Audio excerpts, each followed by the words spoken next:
میرے حضور نے ارشاد فرمایا ولا سفر، سفر بھی منحوس نہیں ہے۔ یہ اسلامی سال کا دوسرا مہینہ ہے، سفر کا مہینہ۔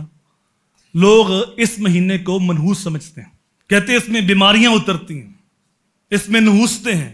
جو مالدار لوگ ہیں وہ اس مہینے میں کاروبار نہیں کرتے، جن کے بچے جوان ہیں وہ شادیاں نہیں کرتے، کہتے ہیں یہ مہینہ بڑا سخت ہے۔ کیوں جی؟ وہ کہتے ہیں اگر اس مہینے میں شادی کی تو شادی کامیاب نہیں ہوگی، اگر کامیاب ہو گئی تو اولاد نہیں ہوگی، اگر اولاد ہو گئی تو اولاد نیک نہیں ہوگی۔ یہ ساری باتیں ہمارے معاشرے کے اندر پائی جاتی ہیں جن کا قرآن و حدیث کے ساتھ کوئی تعلق نہیں۔ میں آپ کو بتاؤں، میرے حضور کی شادی سیدہ خدیجہ کے ساتھ سفر کے مہینے میں ہوئی ہے۔ سیدہ فاطمہ کی شادی مولا کائنات کے ساتھ سفر کے مہینے میں ہوئی ہے۔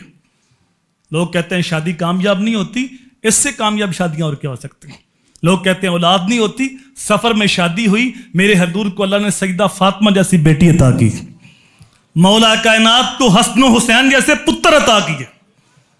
لوگ کہتے ہیں اولاد نیک نہیں ہوتی، ان سے نیک بھی کو ہو سکتا ہے جو ساری ساری رات مصلے پہ گزار دیتے تھے، اور جب فجر کی اذانیں ہوتی تو رو کے عرض کرتی ہیں مالک تیری راتیں اتنی چھوٹی ہیں، تیری بندی کا دو کہ بندگی ہی برا نہیں ہوتا، ایک رات تو ایسی بنا تیرے نبی کی بیٹی جی بھر کے سجدہ تو کر لے۔ سجدہ جنتی عورتوں کی سردار ہے، الحسن والحسین سیدہ شباب اہل الجنہ، حسن حسین جنتی جوانوں کے سردار۔